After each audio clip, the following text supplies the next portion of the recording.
has quite a few implications for NCHC play. Yeah, NCHC play specifically, right? Battle for first place with a win in regulation for either team.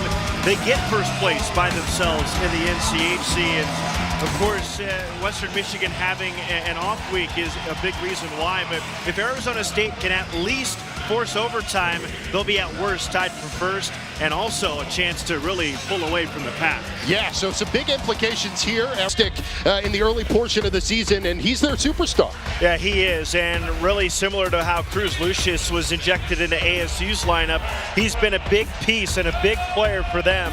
He brought it last night. Look for him to find the score sheet tonight. Out all year with an injury, finally back to the lineup. Yeah, and what jumped out to me, right, of course the conditioning is not yet there, just one game back, but how strong he was on his stick and his quick decision making. To have fantastic goaltenders and two of them. Yeah, you and I discussed it on our radio pregame. It's always great when you can change goaltenders following a win instead of out of necessity because of a loss. Two hot hands. You need two good goaltenders to compete at the highest level in college hockey. Toward the back of his leg pads for the cover.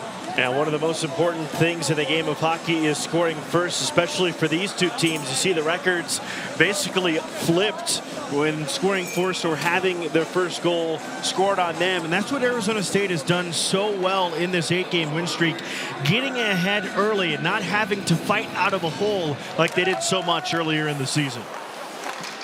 Luke Pavicic stifling.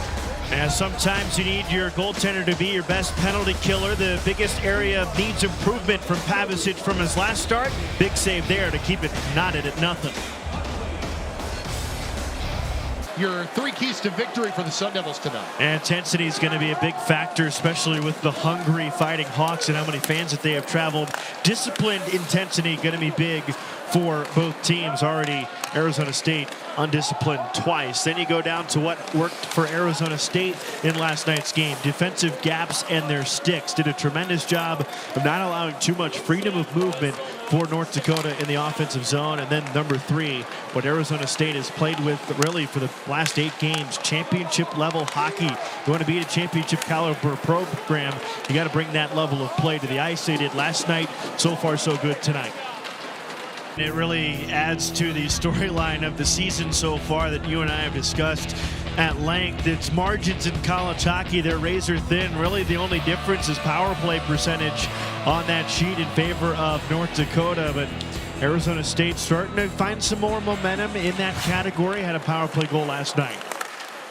Going to be called here for a hold. Yeah, almost identical to what we saw from Ty Murchison last night on that end of the ice. Grabbed hold of Potter, pushed him up against the boards, went down with him, and he's going to get the call and head to the box. Yeah, you kind of. Yeah, that's pretty much textbook on the call. In football, that's legal. Good form tackle there, no targeting foul. After the whistle blew the play dead. Yeah, cross check to the back of Schlein, and then Irwin comes in and helps out his teammate. But again, we mentioned as one of the keys to the game for Arizona State, intensity is going to win this hockey game, but disciplined intensity. And that's what the third and fourth penalty of the hockey game on the Sun Devils already. And this line has created a lot.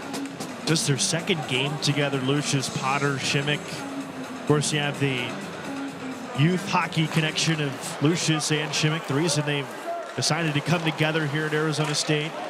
So much talent on that line. And so good to see them make an impact if you're a Sun Devil fan this early.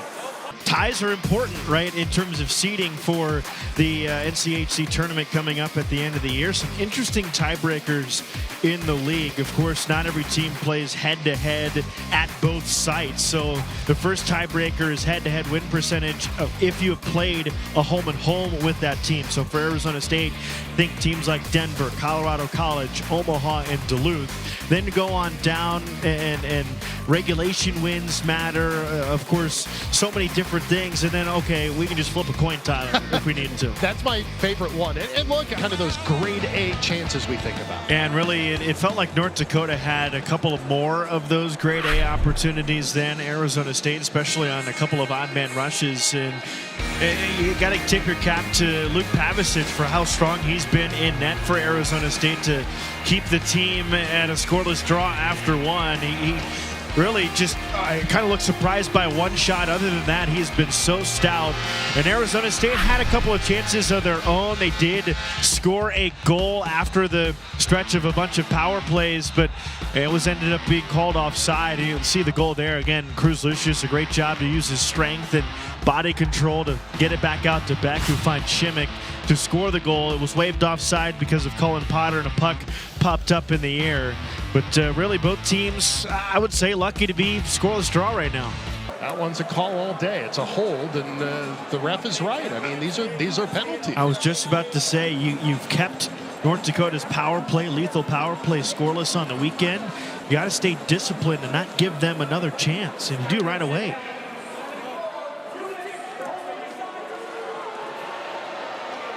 Yeah, the crowd's not happy about it, but that's seventh penalty of the night against ASU.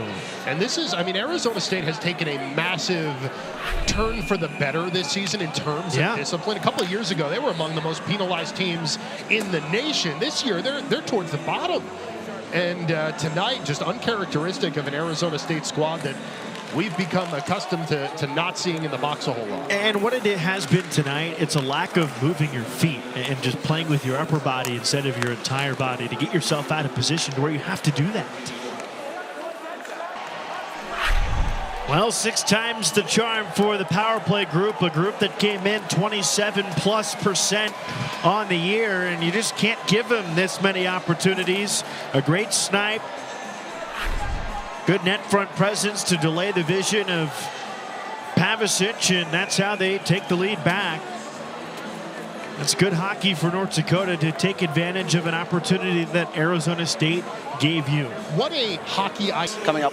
Discipline hasn't been there for the group tonight, but still somehow down just one goal. What needs to change for period 3? I think 5-on-5, we're a better team from start to finish. We just got to stay 5-on-5, don't get any penalties. Divisions, and then you get back into play. That's what makes the college hockey season so unique when you compare it to other leagues, especially the professional leagues. You do get that time off around the holidays, and it kind of creates a tale of 2 seasons, the first half of the season, and then you get that break, and you got to knock off some rust somehow. Arizona State did that against the United States National Team Developmental Program, and did so in very good fashion. Won both those hockey games. You were there to take it all in. Yeah, we didn't broadcast these. It's going to get credit. I mean, what in the world just happened? You have both teams wanting a penalty on one end. Then the shot hits the post, hits the goal line, kicks back, now off Hedquist and into the net, and we got a tie hockey game. 2:01 still left on the power play. Chaos here at Mullet Arena. Arizona State has its first lead of the night and still remains on the power play, Alex. It's an arty party. This one squeaks through. Hedquist almost makes another electric save, but Arizona State had been so good in this structure of flipping sides of the ice and keeping him moving post to post. And that opens up the sliver of hope and an Arizona State lead. I thought Smolin may have got to pop off the ice. They'll take the icing in that scenario. And Shimmick, who's already missed time this season with injury, takes a big lick here. Good hard-nosed hockey going in toward the boards, and just kind of back of the head, back of the shoulder blade. Falls down awkwardly. And hopefully he's able to keep rolling here. ASU going to use the timeout to kind of negate the icing impact of things here. And well used, because his guys were spent. Got a lead. 7:38 to go, and margins, right? This is so big down the stretch for so many reasons in this hockey game and really in this entire season. Arizona State with a win or pushing this to overtime, they're no worse than a tie for first place. A sweep over North Dakota gives them the pairwise comparison against a team that they're going to be fighting with for one of those possible at-large bids at the end of the season. And Arizona State can pull away further from the middle of the pack in the quest to own home ice in the first round of the NCHC tournament. Yeah, there's quite a lot at stake for this game, and I believe it might have been Berg. Arizona State just could not get a clear, almost 2 minutes in the zone, and so much traffic in front. Berg gets the shot. Close to a deflection, but either way, game is tied, and we could be destined for overtime. That's at least the third time this season that Arizona State has given up the game-tying goal with under a minute to go. A while for Arizona State. Obi Hedquist is the MVP of that hockey game for what he did to keep it alive. Then at the other end, North Dakota and their phenomenal forward grouping. They've got the talent all the way through that line chart to beat you, and they did. What a save on the other end, and then just pokes it through, goes 5-hole, and that's how we get a three-way tie for first in the NCHC.